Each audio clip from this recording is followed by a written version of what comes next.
이제 본문 말씀은 다윗 시대에 3년을 거듭하여 일어나는 기근을 전하고 있습니다. 다윗 시대에 기근이 있었다라는 말씀으로 21장을 시작하고 있는데요. 다윗 시대에는 형통한 일만 있었을까요? 행복하고 좋은 일만 있었을까요? 그때에도 기근도 있었고 온역도 있었는데, 이것이 과연 자연현상으로 오는 것이라면 자연현상대로 또 잘 해결되겠지만, 하나님과의 관계 속에서 일어난 일이라면 하나님과의 관계를 회복해야만이 이 모든 것들이 치유될 수 있다고 하는 것입니다. 오늘 말씀을 보게 되면 다윗 시대에 해를 거듭하여 3년 기근이 있었다. 그래서 오늘 본문의 제목을 다윗 시대의 대기근이다 이렇게 생각하면서 우리 함께 은혜 받도록 하겠습니다. 오늘 이 다윗 시대에 일어난 해를 거듭하여 3년 동안 대기근이 일어났어요. 사실 1년만 기근이 일어나도 3년을 살기가 어려운 건데, 3년 동안 계속해서 기근이 일어났다는 것은 앞으로 향후 10년을 살기가 어렵게 되었다는 거예요. 우리가 지금 코로나19로 인하여서 경제적인 환란을 겪고 많은 성도들이 또 기업의 직장에서 위기를 겪고 있습니다. 불과 6개월 정도밖에 되지 않았지만 그 코로나19로 인하여서 우리가 당하는 고통은 말도 할 수 없어요. 이것이 회복되려면 얼마나 시간을 많이 걸려서 회복이 될는지 우리가 예측하기도 참 어려운 상태에 있습니다. 그 당시 해를 거듭해서 3년 동안 기근이 있었다고 하는 것은 다윗이 압살롬의 반란을 겪고 또 세바의 난을 겪고, 그리고 이제 자기 나라의 행정을 잘 정비하고 난 후에 이런 일이 있다는 것은 아직도 나라가 안정을 찾지 못한 상태에서 또한 기근이 온 거예요. 이때 다윗이 그 기근을 통해서 모든 백성들이 굶주려서 죽어가고 있을 때에 무엇했느냐? 그는 하나님께 간구했다 이렇게 말씀하고 있습니다. 엄청난 대기근이 왔을 때에, 나라의 경제적 공황이 왔을 때에 그는 하나님 앞에 간구했다. 대부분 사람들이 간구했다 그러면 막 소리를 질러서 막 몸부림을 치면서 기도한 걸로 이렇게 착각을 하시는데, 간구라고 하는 것은 무엇이냐? 그것을 우리가 원어상으로 따져서 보면은 하나님께 간구했다 이 말은 하나님 앞에 뱉기를 들었다 이 말이에요. 간구라고 하는 것은 내가 하나님 앞에 저는 완전히 실패했습니다. 저는 완전히 절망입니다. 더 이상 제가 싸울 만한 힘이 없는 패잔병입니다. 항복의 깃발을 흔드는 것이 간구하는 것이다. 우리 하나님 앞에 손을 든다는 것은 항복한다는 거예요. 그러므로 하나님, 더 이상 나는 아무것도 할 수 없습니다. 나는 패배했습니다. 자기의 패배를 인정하고 살아나기 위한 애절한 항복이 우리에게 있어야 된다. 지금 이 시대가 온 세계 열방이 코로나19로 고통을 겪고 있습니다. 이것을 누구의 잘못이라고 말하기 전에 하나님을 믿는 우리 모두가 하나님 앞에 뱉기를 들어야 할 줄로 믿습니다.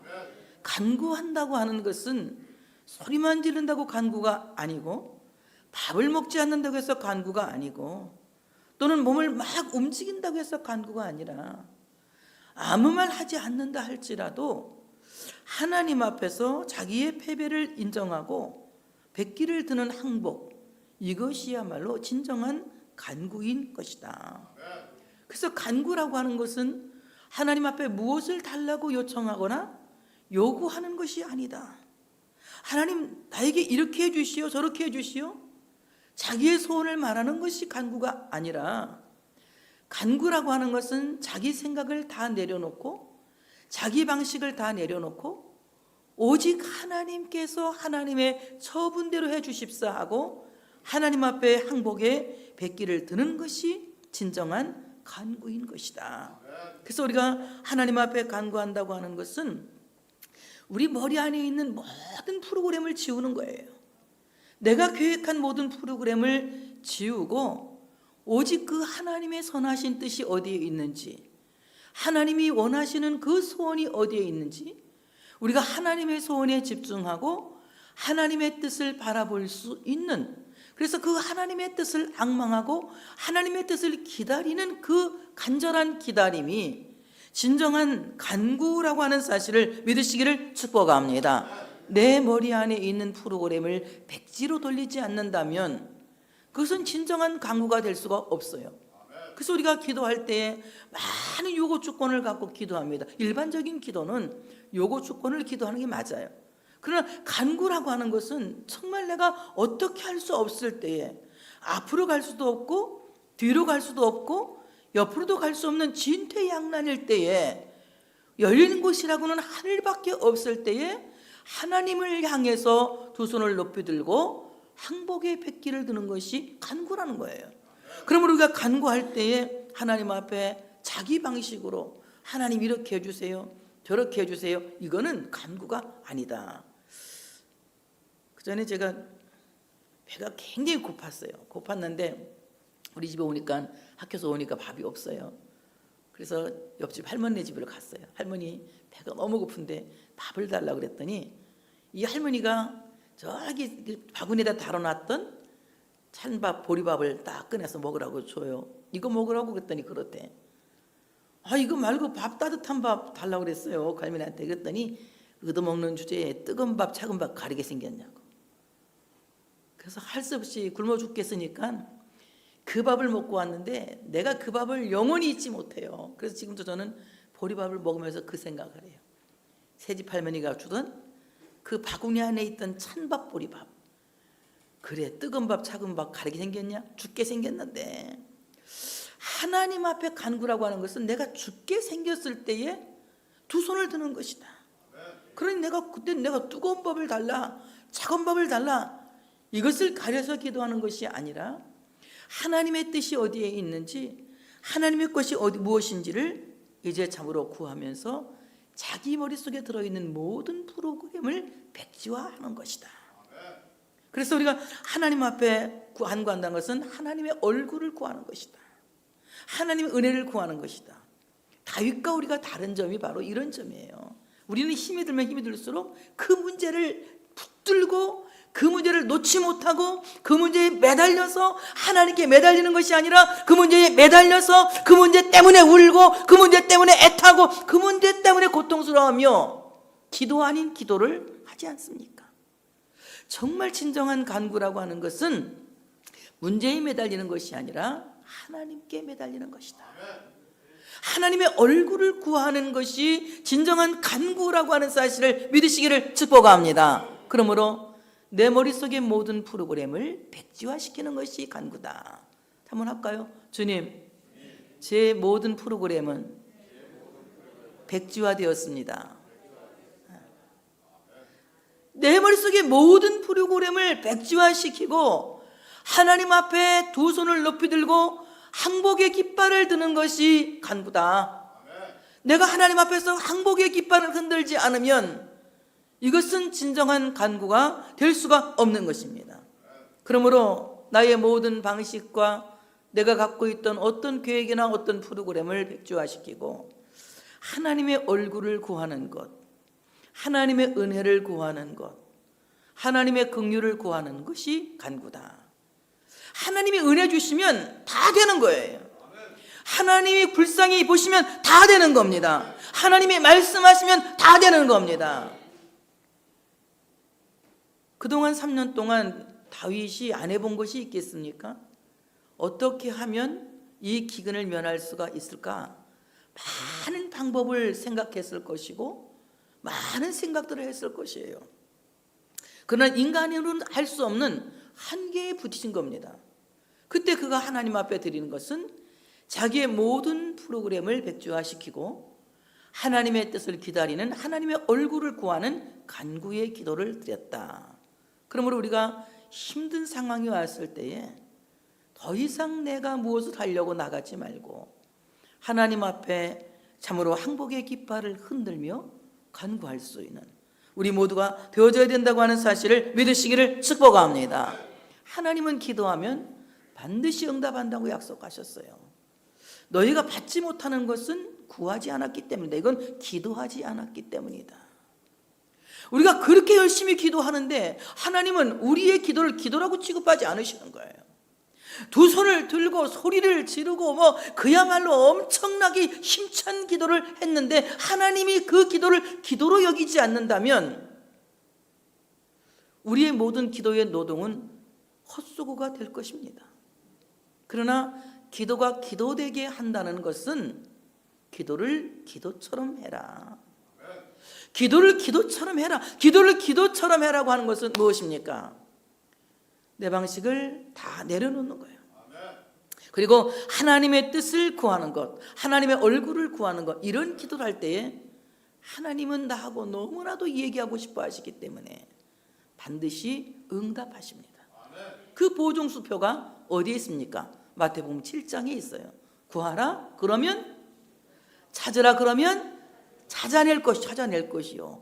다시 구하라 그러면 주실 것이요, 찾으라 그러면 찾아낼 것이요, 문을 두드리라 그러면 열릴 것이다.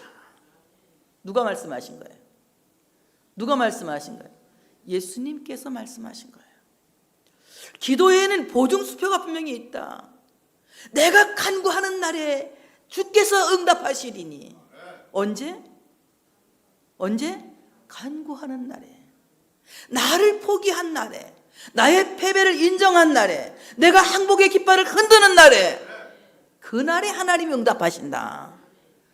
하나님은 우리의 기도를 반드시 들으시는데 아직도 내가 붙잡고 있는 것이 있으면 그 집착하고 있는 것 때문에 기도의 응답을 주셔도 기도의 응답을 인식하지 못합니다. 그러나 우리가 잡고 있는 것을 놓을 때에 비로소 하나님의 뜻이 보이고 하나님의 손이 보이고 하나님의 구원이 보이고 하나님의 능력이 보이고 하나님의 살리심이 보이는 거예요. 그러므로 우리가 하나님의 응답을 볼 수 있기 위해서 내가 붙잡고 있는 것을 놓고 하나님을 붙잡고 기도다운 기도를 하자. 다 같이 기도다운 기도를 하자. 기도를 기도답게. 너희가 구하지 않았기 때문에 받지 못하는 것이다. 너희가 기도하지 않았기 때문에 받지 않은 것이다. 혹 기도했다면, 그래도 기도했는데 받지 못했다면 너희가 정욕으로 쓰려고 잘못 구했기 때문에 받지 못한 것이다. 하나님은 우리가 기도할 때 반드시 응답하시는데 기도를 기도답게 하는 사람, 문제를 붙들고 기도하는 사람이 아니라 하나님을 붙들고 기도하는 사람, 문제에 집착하여 기도하는 사람이 아니라 말씀을 붙잡고 기도하는 사람, 말씀이 나를 살리고 하나님의 약속이 나를 살린다고 하는 사실을 믿으시기를 축복합니다. 그러므로 하나님의 약속을 믿고 하나님을 붙잡고 기도를 기도되게 할 수 있는 여러분 되시기를 축복합니다. 오늘 다윗이 기도를 기도되게 했을 때에 하나님이 즉시 응답하셨어요. 내가 간구하는 날에 주께서 내게 응답하신다고 말씀한 것은 다윗이 한 말이에요. 내가 간구하는 날에 하나님 응답하셨다. 그가 간구할 때 오늘 말씀하십니다. 여호와께서 이르시되 하나님은 간구한 기도를 기도되게 한 사람에게 말씀하시는 거예요. 정말 이 가라사대의 은총을 받은 사람은 복이 있는 사람이에요. 하나님 가라사대 그대로 되니라. 하나님 가라사대 그대로 되니라. 하나님 가라사대 그대로 되니라. 하나님의 가라사대를 들을 수 있는 사람은 아무나 들을 수 있는 것이 아니라 하나님의 말씀을 말씀으로 듣는 사람에게 하나님의 가라사대가 들리는 거예요. 이것은 간구로 준비되어 있는 사람이 하나님 가라사대를 들을 수가 있는 것이다. 하나님 앞에서 자기 자신을 완전하게 항복하고 완전히 뱉기를 들었을 때에 하나님이 나에게 말씀하시는 가라사대를 들을 수 있는 것이다.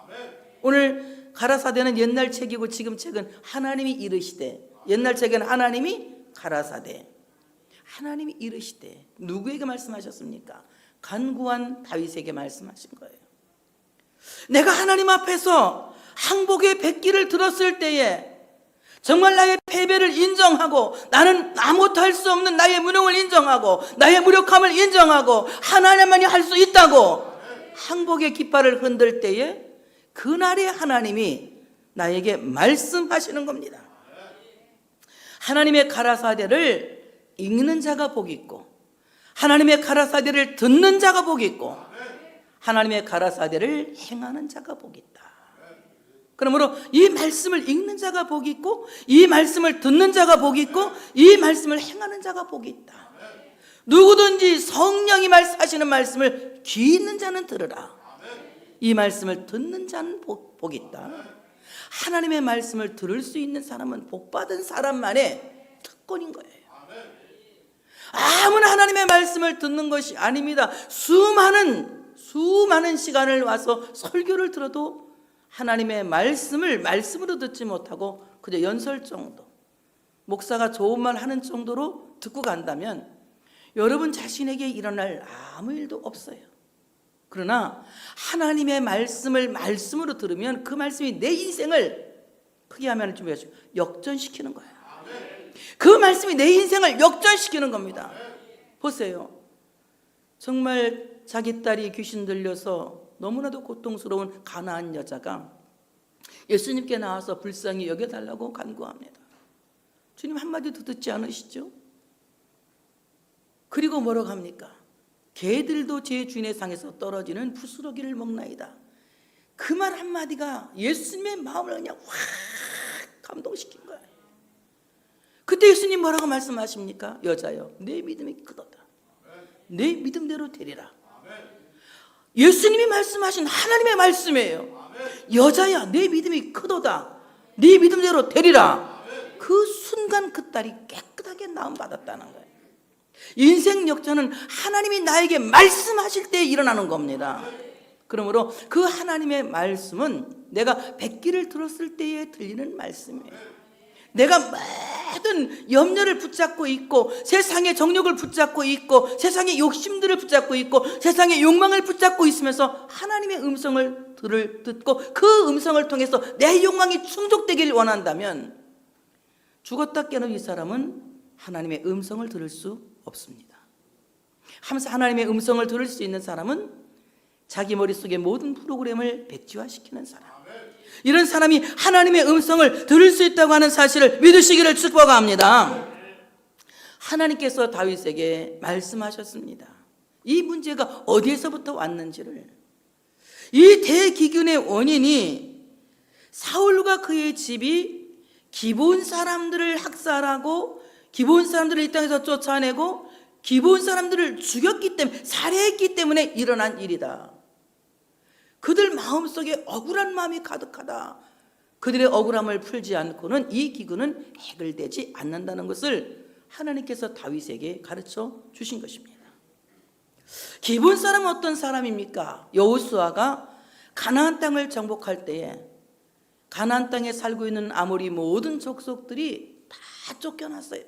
점점 완악해서 싸우지만 하나님이 늘 이기게 하셔서 그들이 다 쫓겨났습니다. 그때에 기브온 사람들이 생각하기를 우리도 저렇게 망해서 쫓겨나거나 죽겠구나. 우리가 가서 항복하자.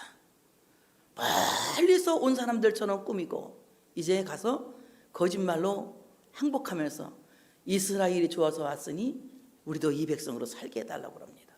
얼마 가지 않아서 그들이 속인 것이 들통이 나요. 여호수아가 그들을 저주합니다. 그 저주가 뭐냐면 너와 네 자손들은 대를 이어서 하나님의 집에서 장작을 패고 우물 깃는 물 깃는 일을 하게 될 것이다. 얼마나 멋진 저주를 받았습니까?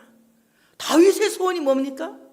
세상의 첫날보다 하나님의 성전에 문지기로 사는 것이 좋다. 얼마나 주님의 전을 사모하고 기다렸는데 오늘 그들이 받은 저주는 하나님의 집에서 장작을 패고 물 깃는 이런 사명을 맡은 거예요. 그리고 그들과 평화 조약을 맺으면서 그들을 죽이지 않기로 이스라엘 백성들과 함께 살게 해주는 것을 약속하고 맹세한 겁니다. 그런데 그 여호수아가 맹세한 것을 사울이 깬 거예요. 깬 이유가 뭐냐면 기브온 족속이 유다 사람들을 좋아하거든. 자기가 굉장히 미워하는 다윗이 유다 족속이잖아요. 그러니까 유다 족속들을 따르고 유다 족속들을 좋아하니까 사울이 질투가 나서 오늘 이 기브온 사람들을 학살하고 기브온 사람들을 모해하고 기브온 사람들을 쫓아낸 거예요. 그러니 평화 조약을 깼다는 것은, 언약을 깼다는 것은 엄청난 잘못이, 유대 사회에서 언약을 깬다는 것은 몸을 쪼갠다는 뜻이거든요. 그러니까 언약을 깬 쪽에 몸을 쪼개야 되는 거예요. 그래야만이 이 언약을 한 보람이 있는 겁니다. 그래서 우리가 맹세를 함부로 하면 큰일 나는 겁니다. 그 맹세는 꼭 지켜야 되는 거거든요. 그래서 오늘 그 맹세를 했는데 우리를 이렇게 학살했으니 이제 우리가 너무 억울하다 이거죠. 다윗이 그 음성을 듣고 저까지 기본 족속 아무것도 아닌 거 이렇게 무시한 게 아니라 하나님의 말씀을 듣고 즉각 그는 실행에 옮겼어요. 기본 사람들을 불렀습니다. 그리고 물었습니다. 우리가 어떻게 하여야, 어떻게 속죄하여야 너희가 여호와의 기업을 위해서 복을 빌겠느냐. 그랬더니 뭐라고 합니까? 이 문제는 은금의 문제도 아니고, 이 문제는 우리가 사람을 죽이고 살릴 수 있는 권한도 없고, 그러니 우리가 말하면 뭐합니까? 이렇게 묻는 거예요. 그러니까 다윗이 뭐라고 합니까? 말해봐라, 시행할 것이다. 그때 그들이 말합니다. 우리를 학살하고 우리를 쫓아내고 우리와 약속을 깬 그 사람의 자손 7을 우리에게 주면 바로 그 사람의 고향 기브아에 가서, 사울의 고향 기브아에 가서 그 7명의 몸을 쪼개서 매달겠습니다. 장대에 매달겠습니다. 이렇게 한 거예요. 다윗이 그렇게 하겠다 그러지 않습니까? 다윗이 그렇게 하겠다고 약속하고 이제 참으로 그들에게 속죄의 제물로 사울의 아들 2과 사울의 손자 5명을 넘겨주는 겁니다. 오늘 이 속죄라고 하는 말은 덮어 가린다, 카파르, 덮어 가린다. 우리 말로 카파르인데 이 말은 덮어 가린다 이런 뜻도 있고, 또는 선물을 주면서 마음을 달랜다 이런 뜻도 있습니다. 그러니까 그동안 기브온 사람들이 학살을 당하고 쫓겨나고 미움을 당하고 고통을 당하고 많은 모여 속에서 억울한 일을 당했는데, 그 억울함을 풀어주기 위해서 그들이 원하는 사울의 아들 2과 그리고 손자 5명을 주는 거예요. 요나단의 아들 무비보셋은 아끼고 그는 잘 감춰두고 이제 손자 아들 2명과 손자 5명을 그에게 내어주는 겁니다. 그래서 그들이 정말 사울의 2 아들의 몸을 쪼개고 그리고 손자 5명의 몸을 쪼개서 기브아에 달게 되는 거예요. 너무나도 사울은 살아서 직권남용을 많이 한 것 같아요. 왕은 모든 걸 다 할 수 있는 게 아니에요. 왕은 백성을 잘 다스리고 사랑하고 그들을 평화롭게 이끌어가는 그 사명이 있는 것이지 자기 권력을 휘두르는 것이 왕이 아니에요. 하나님께서 이스라엘 왕은 하나님께서 참으로 하나님이 하실 일을 맡겨주기 위해서 세우신 거예요. 근데 그가 어떻게 합니까? 그 권력이 자기의 것인 것 마냥 선진이 약속한 약속을 깨트리는 겁니다. 우리는 어떤 경우에도 우리 마음대로 약속을 깨트려서는 안 된다고 하는 사실을 믿으시기를 축복합니다. 어떤 가운데서도 약속을 깨트려서는 안 된다. 기독교 안에서도 목사님들이 늘 개혁을 일으킨다 이런 얘기를 해요. 개혁을 일으킨다니까 어떤 교단은 막 다 뜯어 고친다고 그래요. 뭘 뜯어 고치냐 그랬어요. 기독교의 개혁이라고 하는 것은 원의로 돌아가는 것이다. 원래의 원의가 참 정의롭게 만들어진 법이 있어요. 기독교 법은. 그래서 그 원의로 돌아가면 회복이 일어나는 거예요. 원의를 떠나면 타락하는 거거든요. 이스라엘 왕국에도 하나님께서 만드신 원의가 있어요. 근데 그 원의를 떠나는 것은 타락인데 오늘 이 사울은 원의를 떠났다는 겁니다. 오늘 사울의 아들 2과 그의 손자 5이 기브아에서 할아버지의 죄 때문에 죽는 거예요. 아버지의 죄 때문에 죽는 겁니다. 얼마나 불행하고 비참합니까? 이때에 사울의 첩 리스바가 그 2 아들을 이제 죽게 하고 죽음에 내어주고 그 2 아들이 버려졌을 때에 시체를 새가 뜯어먹지 못하도록 들짐승이 먹지 못하도록 지키기 위해서 반석에 굵은 배를 깔고 앉아서 그 시체를 지키는 겁니다. 오늘 이 아이의 리스바라고 하는 이 여자가 굵은 배를 반석 위에 펴고 그 시체에 새가 날아들지 못하게 하고 들개가 찾아오지 못하게 지키는 이유는 유대 지방에서, 중동 지방에서 사람이 죽고 밖에 버려져서 새가 먹고 들짐승이 먹는 것은 가장 흉악하게 죽은 저주의 죽음이기 때문에 그 불명예 많은 없게 하기 위해서 이제 그 시체를 지키는 겁니다. 굉장한 여자죠. 제가 볼 때는 이 소문이 이제 다윗 왕에게 들어간 겁니다. 다윗 왕이 이 소문을 듣고 마음의 감동을 받은 거예요. 그래서 그 다윗 왕이 그때 가서 어떤 일을 합니까? 다윗 왕이 이제 길르앗 야베스에 가서 사울 왕의 뼈와 그리고 그 아들 요나단의 뼈를 찾아와서 자기 그 사울 왕의 아버지 기스의 묘에 이장을 해줘요. 장례를 이장해 주는 겁니다. 이렇게 하면서 하나님이 비로소 다윗의 기도를 들으시고 기근을 멈추게 하셨다. 저는 이 말씀을 우리가 잘 생각해 보면 몇 가지 우리가 실행해야 될 것이 있다.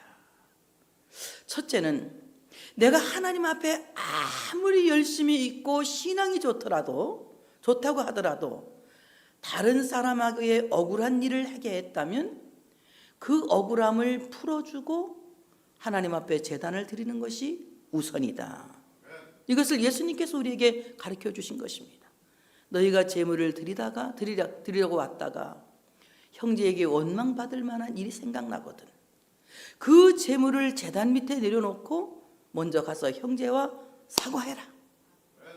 형제와 사과하고 화해하고 난 뒤에 그 다음에 하나님 앞에 제물을 드려라. 이렇게 말씀하고 있습니다. 하나님께서 나에게 먼저 예물을 드리고 그 다음에 넌 나머지 다음에 사람하고 하라는 거죠. 하나님께서 하신 말씀은 먼저 사람과 화해하고 그 다음에 하나님께 제물을 드리라고 말씀하고 있습니다. 오늘 이스라엘의 대기근은 사람과의 화해가 있어야 될 환란이었다. 우리들 또한 너무나도 이기주의 사회에 살고 있어요. 자기만 생각하고 나만 생각하는 이기주의 사회에 우리가 지금 살고 있습니다. 우리는 많은 사람과의 화해가 필요해요. 내가 양보하지 못한 것에 대한 화해, 내가 이해하지 못한 것에 대한 화해, 그리고 내가 먼저 다가가지 못한 것에 대한 화해, 이런 많은 화해가 필요합니다. 그런데 우리는 어떻습니까? 다른 사람을 생각하기 전에 나를 먼저 생각하잖아요.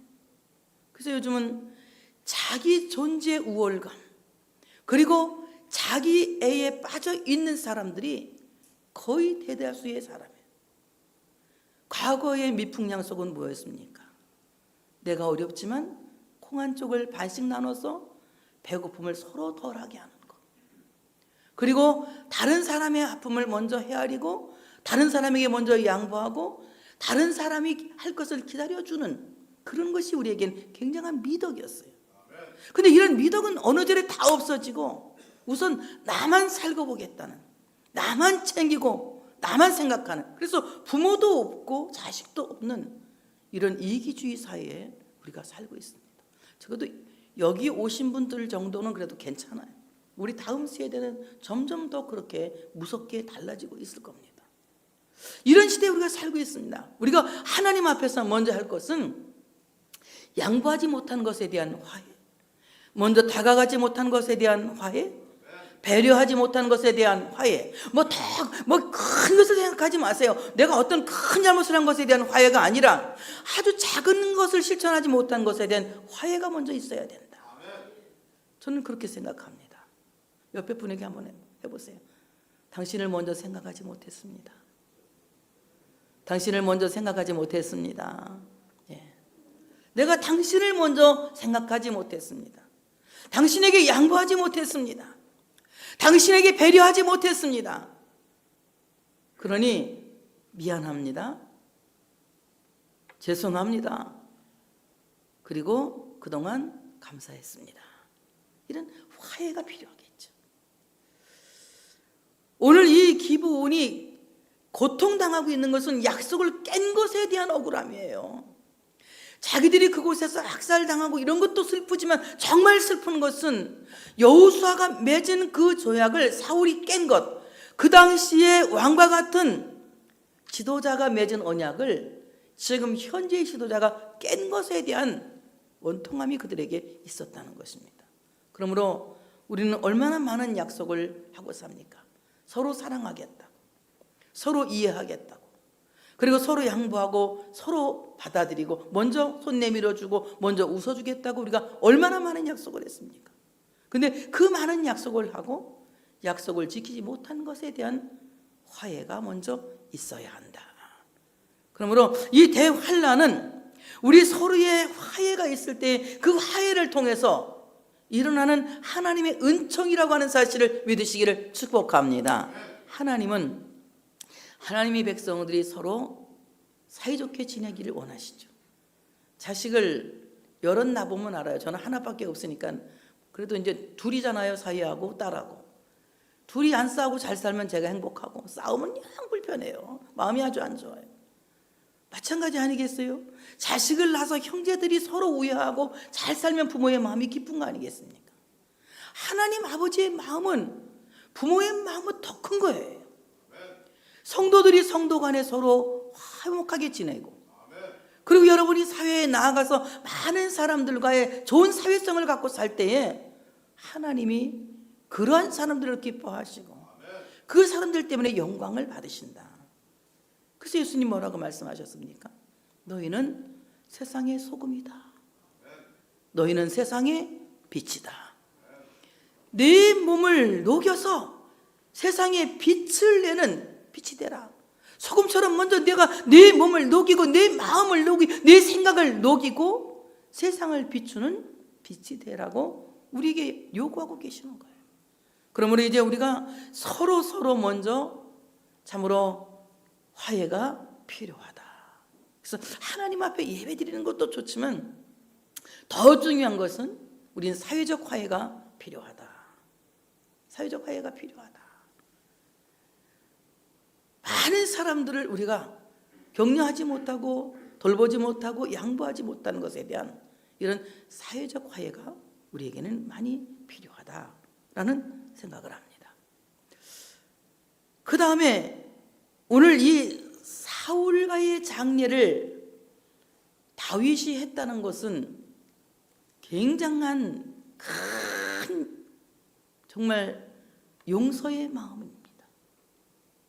그리고 참으로 어떤 그 예의를 지키고 예절을 지킨 것이라고 볼 수가 있습니다. 엄격히 보면은 사울은 다윗의 장인어른이었어요. 장인은 어떤 사람이에요? 장인은 여기 사이가 장인은 어떤 사람이에요? 장인은 아버지지 뭘 뭐 어때? 아버지 그럴 줄 알고 물어봤더니 대답을 안 하네. 장인이 뭐야? 아버지지. 부모예요, 부모. 아내의 아버지는 곧 나의 뭐예요? 아버지, 나의 부모란 얘기예요. 근데 그 사울이 전사하고 죽었을 때에 오늘 얼마나 비참하게 죽었는지 벳산이라고 하는 곳에 벽에다 갖다 박아놨어요. 그때 길르앗 야베스 사람들이 자기들을 사울이 왕으로 등극하기 전에 그 길르앗 야베스를 구원해 줬잖아요. 그러니까 거기에 대한 굉장히 의리가 있어. 길르앗 야베스 사람들은 유다 사람인데도 불구하고 벳산 성벽에 박힌 사울의 시신과 요나단의 시신을 가져와서 그들이 애곡하고 장례를 했어요. 근데 이제 그 장례하고 나서 몸이 다 백골이 뼈만 남은 상태가 됐는데 그때까지 다윗은 장인어른 장례식을 안 해준 겁니다. 길르앗 야베스 그냥 둔 거예요. 여기서 다윗이 더 큰 화해를 생각한 거예요. 자기를 그렇게 괴롭히고 평생을 힘들게 한 아버지였지만 아들로서 또는 그 후임 왕으로서 선임왕을 선대하는 마음으로 이제 그 장례를 해준 것입니다. 정말 우리에게 너무나도 통 큰 용서가 때로는 요구될 때가 있어요.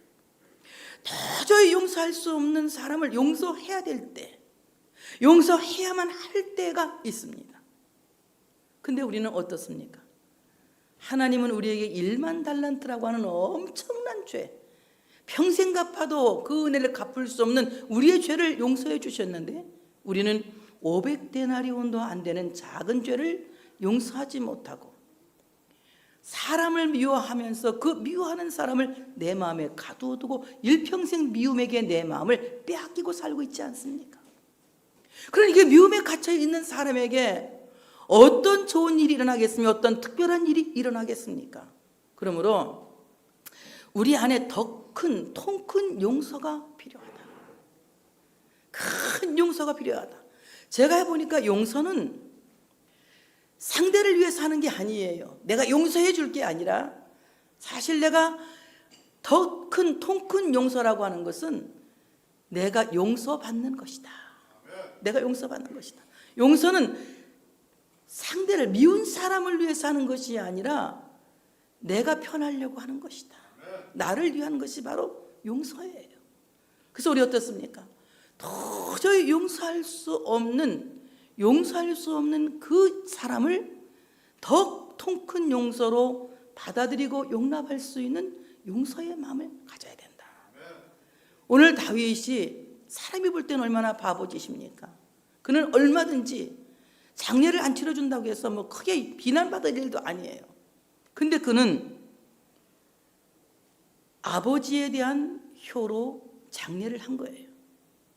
그리고 친구에 대한 우정으로 장례를 한 겁니다. 요나단은 그에게 둘도 없는 친구였고 사울은 그에게 아버지와 같은 사람이에요. 그러니까 그 아버지에 대한 장례, 친구에 대한 장례는 효와 우정이 동반하였다. 여러분 정말 우리 안에 사람과의 관계 회복이라고 하는 것은 내가 먼저 용서하는, 그래서 내가 먼저 용서받을 때에 이루어지는 것이라고 하는 사실을 믿으시기를 축복합니다.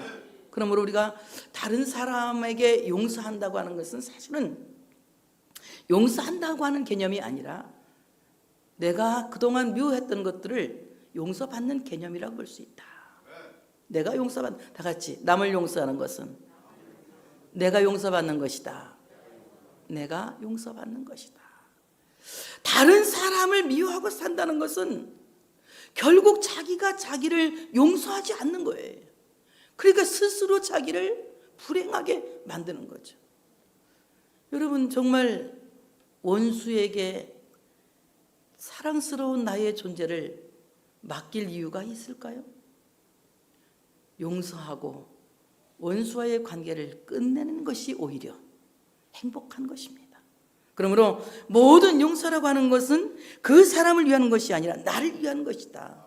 오늘 다윗이 그렇게 함으로 말미암아 하나님께서 다윗 시대의 모든 이제 대기근을 걷어가시고 다윗이 사울과의 장례를 해주는 그 선처를 베푼 후에야 하나님이 그 땅을 위한 기도를 들어주셨다. 그러니까 하나님이 야, 너 사울 장례 안 치러서 기근이 온 거야, 이거는 말씀도 안 하셨어요. 하나가 해결되니까 덩달아서 또 하나가 해결되는 거예요. 하나님께 열린 마음을 갖고 우리의 마음이 하나님 앞에 오픈되었을 때에 점점 하나님은 세상을 향해서 우리를 열어가신다고 하는 사실을 믿으시기를 축복합니다. 하나님께서 우리를 여실 때에 점점 하나님이 그 길을 열어가신다. 내가 참으로 사람을 미워하고 억울하게 하는, 그리고 화해하지 못하는 그 틀에 갇혀서 하나님과 나의 관계가 열리지 않고 하나님께서 나에게 말씀하지 않는다면 더 이상 우리에게는 열릴 기회가 없는 거예요. 그런데 작은 격려와 작은 화해와 그리고 작은 양보와 이런 것들이 우리 안에서 참으로 이루어져서 우리가 사회적 화해를 이루었을 때에 하나님은 우리에게 말씀하시고 하나님과 나의 관계를 여신다. 하나님과 나의 관계를 여니까 어때요? 더 하나님 말씀하지 않아도 깨닫게 하시는 거예요. 우리가 알잖아요. 아버지와의 관계가 좋으면 아버지가 말하지 않아도 아버지가 나에게 무엇을 원하는지 그 원하는 뜻을 내가 알아서 어떻게 해요? 알아서 척척입니다. 우리 손주가 얼마나 효든지, 또 손자 자랑하고 난 설교 안 하고 도망가야 될 것 같아요. 아무래도 내가 요즘은 일부러 아이고 다리야 막 그래 누웠어. 그럼 우리 손자가 막 주물러줘요. 그럼 나는 한마디 하는 거예요. 아이고 시원하다, 착하다, 시원하다. 또 막 주물러줘요. 이 시원하다는 말을 듣고 싶어서 얘가 계속 주물러주는 거예요. 알아서 기는 거야. 야 다리 좀 주물러. 한마디도 난 안 해요.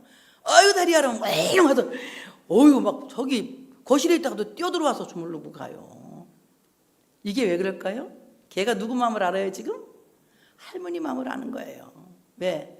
걔하고 나하고 관계가 별로 안 좋았거든요. 그래서 나를 안 좋아하고 박 권사님만 좋아하고 나를 안 따랐었어요. 근데 요즘 나하고 이제 조금 친해졌어요. 근데 친해지니까 나를 이제 아는 거야 요놈이. 여러분 하나님과 안 친해지면 하나님 마음을 알 리가 없지. 하나님이 지금 나에게 너 이거 했으면 좋겠는데, 너 이거 했으면 좋겠는데 아무리 사인을 주셔도 하나님하고 안 친하면 그 마음을 알 턱이 없는 거예요. 다윗은 백기를 두는 순간 하나님과 친해진 겁니다. 자기 안에 있는, 자기 머리 안에 있는 모든 프로그램을 백지화시키는 순간에 하나님과 친해진 거예요. 그리고 하나님이 무엇을 말씀하셨는지 그 말씀을 듣고 그 말씀대로 실행했더니 연이어서 하나님의 뜻을 말씀하지 않아도 할 수 있을 만큼 하나님과의 관계가 열려갔다는 것이다.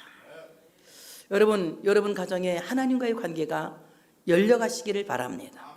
오늘 여러분 하나님과의 관계를 여시고 내일은 더 많이 열고 모레는 더 많이 열고 다음 주에는 더 많이 열고 일평생 더 열려서 하나님의 뜻을 척척 알아서 순종할 수 있는, 하나님과의 열려있는 관계를 가질 수 있는 우리 모두가 되어야 할 줄로 믿습니다. 오늘 다윗 시대의 대기근은 다윗이 해결한 것이 아니라 다윗과 하나님 관계가 회복되면서 이루어진 것이다. 그는 시험이 왔을 때에, 고통이 왔을 때에 인간적인 방법을 다 내려놓고 하나님 앞에서 두 손을 들어 항복했다. 오늘 이 시간 우리 모두가 하나님 앞에 항복하는 시간이 되시기를 바랍니다. 주여 내가 항복합니다. 주여 내가 항복합니다. 주여 내가 항복합니다. 내 머릿속의 모든 프로그램은 백지화 되었습니다. 나는 완전히 패배했고 나는 완전히 졌습니다. 더 이상은 싸울 힘도 없습니다. 하나님께서 하시기를 원합니다. 주님의 말씀을 들을 수 있는 여러분 되어주시기를 축복합니다. 오늘 여러분이 집에 가서 하실 숙제가 있다면 꼭 하세요. 가족 간의 화해 또는 이웃 간의 화해, 성도 간의 화해할 일이 있다면 꼭 한번 말씀을 실천해 보시기를 바랍니다. 그럴 때 더 큰 용서를 할 수 있는 용기를 하나님께서 우리에게 주실 줄 믿습니다. 용서는 용기다.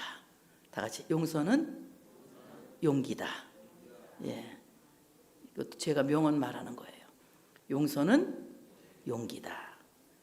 정말 더 큰 용서로 하나님을 향해서 마음을 열고 여러분 삶을 열어가시기를 주의 이름으로 축복합니다. 할렐루야.